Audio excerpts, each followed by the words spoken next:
Assalamu alaikum wa rahmatullah. Bi-idhnillah, I'd like to welcome everyone to our first 103 session. I praise and I thank Allah subhanahu wa ta'ala for giving us this opportunity, and it has been a great opportunity and chance for us to study the 30th juz together. Now we're going to work on two main categories. Number one being advanced tajweed, and number two being what we'd like to refer to as reading fluency. This section 103 is going to be broken up into 24 selected passages of the Quran. What we're trying to do here is select some of the more intricate parts of the Quran in terms of their tajweed recitation. So each week or each lesson, we're going to identify a few rules, and we're going to try to raise the bar on the rules that you know already. For example, today we'll be discussing the rules of Ra, but with a little bit more detail. So bi-idhnillah, if you get the chance, please look through your notes. If you have any questions, these are why these sessions are pre-recorded. Pause, go back, and if you want to take a look at the first few pages of Ra, it's pretty much straightforward. Golden rule of Ra, something on top, it was heavy. Something on the bottom, it was light. So what I'd like to do today is introduce the first 103 session, and that will be Surah Wal-Asr, and that's Surah 103. So let's do a quick read through first, bi-idhnillah, as you see it here on the screen, and then we'll move from there.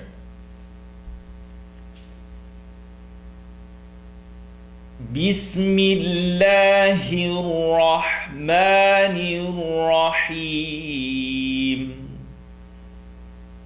Now let's start with the first verse here. Waw is light, lam light, ayn, sad, and ra. You know this already to be wal asr. The question is, ayn to sad is a light to heavy, as, and the ra that we are ending on. Because we're ending, we're going to place a sukoon on top of it. When Ra gets a sukoon, what exactly do you need to do? You need to look at the letter before it.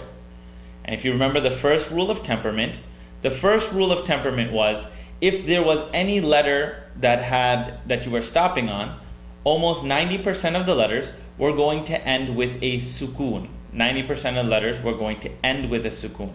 So let's try this here. We end with on the letter Ra, we place the sukoon, scratch out the last accent. So it becomes wal as, and the ra has a connect on top of it. Now you're unaware. Ra has a connect. What do I do with the letter before it? Oh, it's got a connect.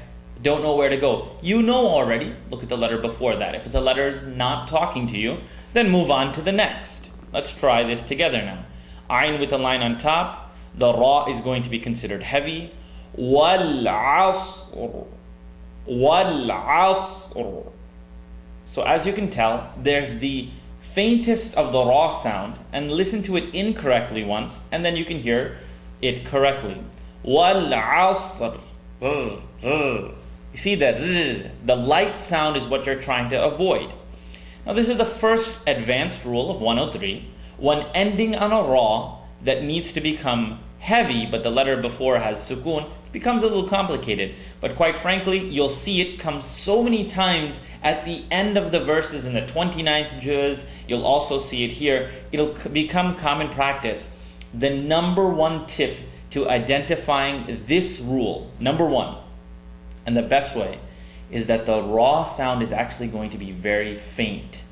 So if you're worried about saying wal asr, you're trying to enunciate a sound that's not meant to be. So let's take the first verse. Wal asr. Wal asr. The r at the end is exactly what you're looking for. Next verse number 2. Nun shadda, full nasal sound, the tongue not touch, the ikhfa sound, and again at the end we're going to deal with this. If you have a little bit of trouble going over I'm not sure if it's tongue touch, tongue not touch, ghunna, ikhfa, any of these things, please refer back to the earlier videos. I'm not intending here to spend the next 24 sessions together discussing tongue touch, tongue not touch. I expect you to be picking up on these rules and to know where we are. Verse number 2. Innal insana lafi khusr. Now here's the same scenario. Kha with an u on top of it. You know that. Seen connect. Khus. That's the simple transition. Now what do you need to do? You need to bring this ra, which of course you know, nothing on the bottom. We're going to put a little connect here. It's a pretty big connect. Khus. Now what do you do with ra sukoon? You look at the letter before it, but the seen has sukoon, just like we saw over here with the sad. So what are you going to do? Kha is heavy. That's wonderful, but the sound, it has an u on top that affects, does not connects, it affects the ra, so we're going to pronounce khusr, khusr, khusr. The r. There's just a slight r sound, and it is going to be considered heavy. Innal insana lafi khusr. Khusr. And there's that ra, we're not going to try to roll it. Khusr. Khusr. Verse number 3. إِلَّا الَّذِينَ آمَنُوا وَعَمِلُوا الصَّالِحَاتِ. Here's something that we didn't tackle as much in our 102 classes, but it was going to be the clear pronunciation of the letter wow. إِلَّا الَّذِينَ آمَنُوا wa.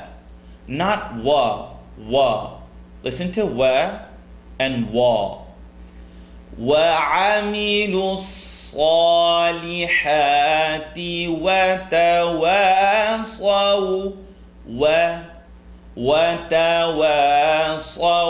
بِالْحَقِّ. Ha is a light letter, qaf is a heavy letter. بِالْحَقِّ وَتَوَاصَوْا بِالصَّبْرِ. Now there are several things that are going on, but I'd like to discuss this word right here. The word is bil ha. The ha is a light letter. So please don't anticipate the qaf and say bil ha. We've discussed that in 102, but today we're going to discuss the fact that the letter qaf with a line on the bottom is going to be pronounced as a letter where the sound is coming from the side. Qi. So you're trying to, okay, I have to fill the air, I'm not sure what to do. This is one of the times where a heavy letter, that's air is being released from the sides. Bil haqqi, qi. So don't fill the mouth with air because the qaf is heavy, but you have to get the e sound out. Bil haqqi wa tawasaw bis sabr. Sa, ba is going to bounce. Sabr. You hear just that faintest ra, but it's being pronounced heavy. So now let's look at that all together. We have the qaf. We now have the letter qaf is being pronounced with a qi. And now we have watawasaw, the waw we worked on. Now let's look at the word together. Bilsaw. Listen to bil. Don't leave the e sound without pronouncing it. Bilsab. Bounce the ba. Same scenario. Ra at the end. There is a connect on top of it. Look at the letter before it. The letter before it has what on top? Sukoon, same scenario. Look at the slot, line on top. It makes the ra heavy. Bisab. Sabr.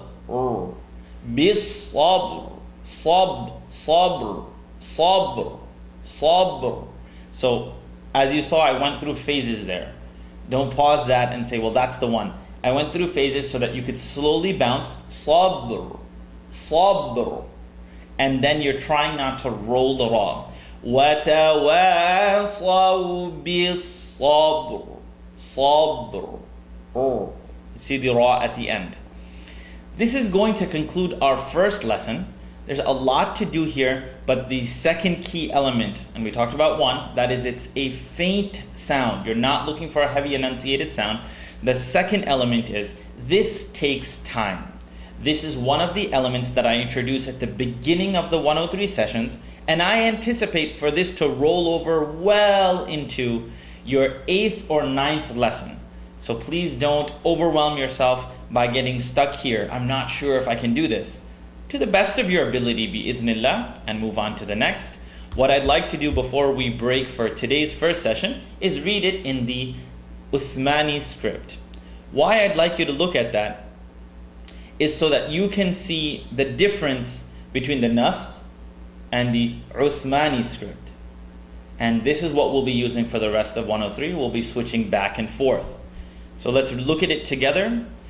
Bismillahir Rahmanir Rahim. Wal 'asr. Innal insana lafi khusr.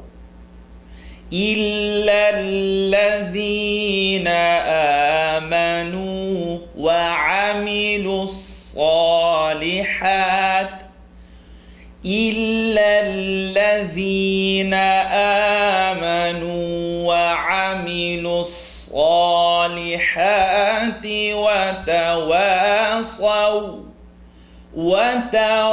وتواصوا بالحق وتواصوا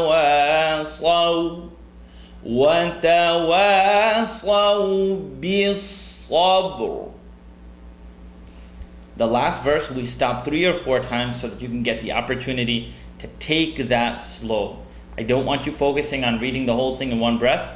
It's important for you to focus on those heavy and light transitions and to get the letter wow out correctly. I pray Allah subhanahu wa ta'ala gives us the chance and the opportunity to study His book correctly. Anything that is correct from these recordings is from Allah subhanahu wa ta'ala. Any mistakes, misrepresentations are my own. I ask Allah subhanahu wa ta'ala to give us the opportunity to be close to those who have love for the Quran on the Day of Judgment under the throne of Allah. Jazakallah khairan. Wassalamu alaikum wa rahmatullah.